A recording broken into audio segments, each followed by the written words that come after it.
갱년기하고 폐경은 다릅니다. 폐경이라고 하는 건 생리가 끝난 시점. 갱년기는 이 폐경 전 10년, 후 10년 조금 더 넓은 개념이라고 할 수 있어요. 어떻게 접근하냐에 따라서 정말 천근만근 평생을 너무 힘들게 살아가시는 분이 있고, 어머 그래도 내가 좀 가볍게 지냈어라고 하시는 분들이 있다는 거 꼭 명심하셨으면 좋겠습니다. 보통 폐경하게 되면 50대 초중반에 오죠. 그런데 요새는 진료하다 보면은 그 조기 폐경이 정말 사회적인 문제가 되지 않을까 걱정될 때가 많습니다. 엊그저께도 환자분이 오셨는데 38에 조기 폐경 진단을 받아서 놀래가지고 내원하신 분들도 계셨어요.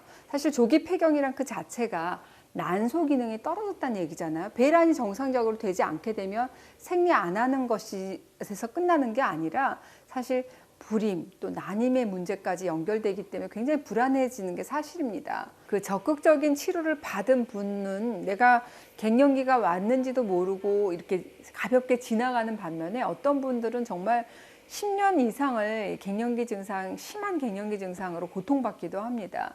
개인의 체질이라든지 유전적인 특성, 이런 타고나는 요인도 있겠죠. 그렇지만 제가 갱년기 증상으로 제 진료실에서 만난 그 환자분들을 봐온 경험으로는 내 몸에 이렇게 무관심했던 분들일수록 갱년기 증상이 더 심하게 오는 경우가 참 많았습니다. 어느 날 갑자기 내 몸이 변했다. 내 몸이 정말 미쳐서 날뛰는 것 같아서 감당할 수가 없었다고 이런 얘기하시는 분, 사실 그 전부터 내 몸에서는 계속 신호를 보내고 있었다는 거, 이 신호를 모르고 지나치고 인색하고 내가 모른 채 애써 모른 채 하고 방관하고 누르다가 어느 날 갑자기 여기저기서 터져 나온 질병을 겪고 나서야 후회하고 고통받으시는 우려를 범하지 마시기 바랍니다. 그래서 제가 오늘은 갱년기의 신호에 대해서 알려드릴 거예요. 모르는 상태에서 맞닥뜨리는 것보다는 알고 이거 대비하게 되면 힘든 갱년기도 수월하게 넘어가실 수가 있습니다.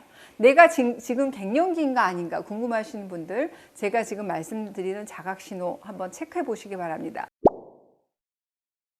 내 몸이 보내는 갱년기 신호, 첫 번째, 생리 변화입니다. 갱년기를 가장 먼저 알리는 신호다라고 할 수 있는데, 이 생리주기가 들쭉날쭉, 생리주기가 길어지고 짧아지기도 하고 아예 건너뛰는 경우도 생깁니다.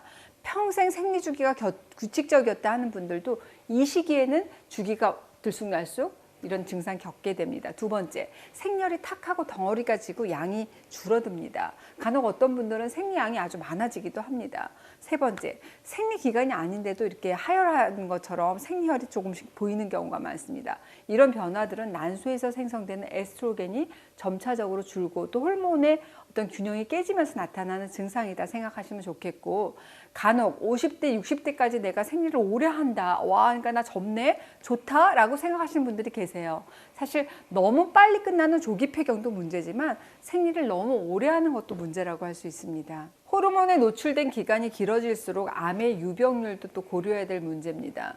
문제는 생리를 지속하는 기간보다는 사실 얼마나 규칙적으로 생리혈이 탁하지 않고 맑고 덩어리가 안 지고 또 양은 일정한지, 내 생리 증후군이 심한지 이거 체크하시는 게 중요합니다. 자궁은 제2의 심장이다. 그러니까 말씀드립니다. 여성 건강에 중요한 지표가 된다는 게 바로 생리라는 거 꼭 명심하시기 바랍니다. 두 번째, 갈수록 늘어나는 뱃살입니다. 이 거미형 체형이라고 그러죠. 팔다리는 가는데 배만 볼록. 보통 나이살이다 이렇게 얘기도 하시는데, 식단도 관리하고 다이어트 시도하는데 뱃살은 오히려 점점 늘고 있다면 나 지금 에스트로겐이 점점 부족해지는 거 아닌지 확인해 보실 필요가 있습니다. 에스트로겐은 우리 여자를 아름답게 만드는 호르몬으로 알려져 있죠. 에스트로겐은 이 배, 지방 축적 막아서 임신도 잘하게 하는 그런 역할을 합니다. 그런데 에스트로겐이 부족해지고 호르몬 불균형이 심해지게 되면 신진대사 그리고 기초대사량이 떨어지기 때문에 복부에 살이 찌게 됩니다. 우리나라 갱년기 여성의 경우에 체지방이 평균 한 3.4kg 정도 증가한다는 그런 연구 보고가 있잖아요. 체지방 가운데서도 특히 내장 지방이 증가하면서 허리둘레도 증가하는데, 갱년기에 허리둘레가 5.7cm 정도 증가한다는 것으로 평균으로 알려져 있습니다. 특히 갱년기에는 이 뱃살이 많이 찌고 허리 아래쪽 다리는 가늘어지는 게 또 특징이잖아요.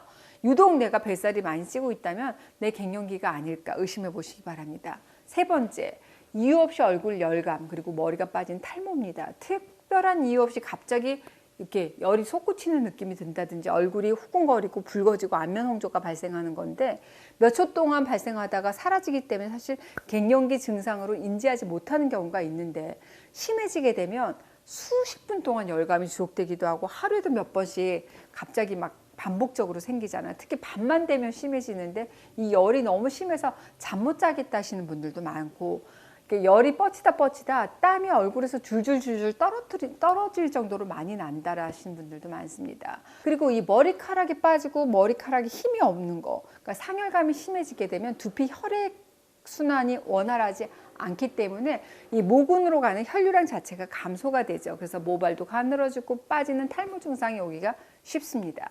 네 번째, 불면증입니다. 여성 호르몬의 불균형은 수면의 질이 떨어지게 되고 또 잠을 들기가 힘들고 얕은 잠을 자거나 이게 꿈을 많이 꿉니다. 자고 일어나서도 잔 것 같지 않다라고 말씀 많이 하시죠. 우리가 사실 잠이 보약이란 말이 맞는 게 잠을 못 자는 데는 버틸 장사가 없습니다. 그 여성 호르몬은 피부, 뼈, 심장, 혈관, 중추신경, 비뇨기 우리 몸 전체에 걸쳐서 우리 몸을 보호하는 보호막이다라고 할 수 있다는 거 꼭 기억하시기 바랍니다. 다섯 번째, 관절통입니다. 갱년기 되면 그야말로 마디마디가 아프다는 통증 호소하시는 분들 많아요. 저도 이렇게 앉았다 일어날 때 나도 모르게 아이고야 이런 소리가 날 때가 있거든요. 처음에는 아침에 좀 몸 뻣뻣하고 손가락 좀 부어서 내가 좀 피곤한가라고 생각하실 수 있습니다.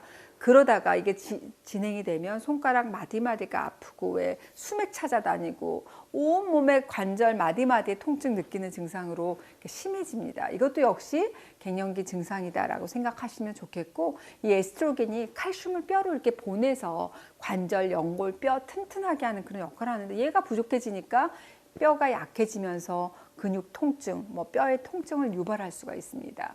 또 이런 분들은 되게 뼈만 아픈 게 아니라 위하고 장 기능이 같이 덩달아서 안 좋아지는 경우가 많아요. 소화기의 어떤 불편함을 호소하시고 왜 호르몬의 변화로 자율신경계의 균형이 깨지게 되면서 위장의 운동력 역시 떨어질 수밖에 없습니다.